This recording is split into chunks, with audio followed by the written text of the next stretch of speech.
Зголемувањето на јавниот долг предизвикува поголеми проблеми во фискалниот простор и со толкаво задолжување и буџетски дефицит, тешко е дека државата може да направи било што за да го стабилизира растот на инфлацијата. Народна банка пристапи кон зголемување на основната каматна стапка од 0,5% поени до 3% поени како монетарна мерка по примерот од другите светски банки, која може да резултира со стабилизирање на растот на инфлацијата дури во вториот квартал од 2023 година. Централна банка пристапи кон постепено зголемување на референтната каматна стапка и на тој начин се очекува постепено поскапување на парите, а со тоа и намалување на количеството на пари, што на еден среден рок ќе изврши делумно убlažување на инфлаторниот притисок. Се разбира, многу по ефикасна би била монетарната политика доколку причините за инфлацијата беа на страната на побарувачката. Сепак овдека се работи за елементи кои се на страната на понудата, особено како што веќе споменавте енергенсите, нафтата и така натаму, особено електричната енергија.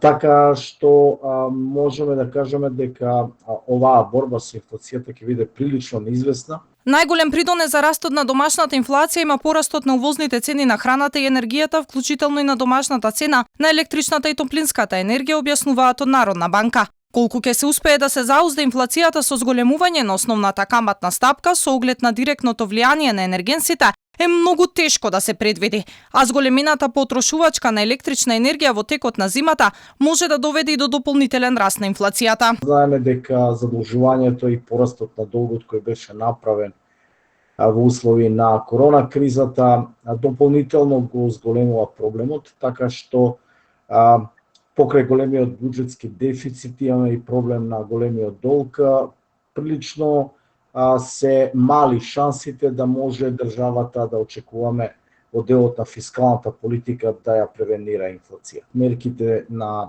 Централната банка ќе дадат резултат, меѓутоа сепак никој не може да биде сигурен за ефектот од оваа страна на понудата, каде што цените на енергенсите директно ја стимулираат инфлацијата.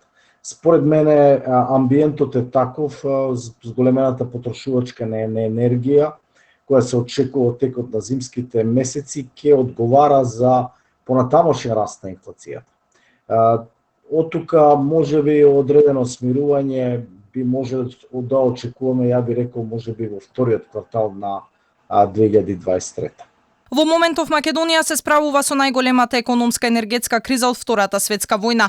Како резултат на зголемените цени на енергенсите, компаниите ги зголемуваат цените на производите, што исто ја стимулира инфлацијата. За обезбедување на електрична енергија се надевавме на поддршка од Бугарија.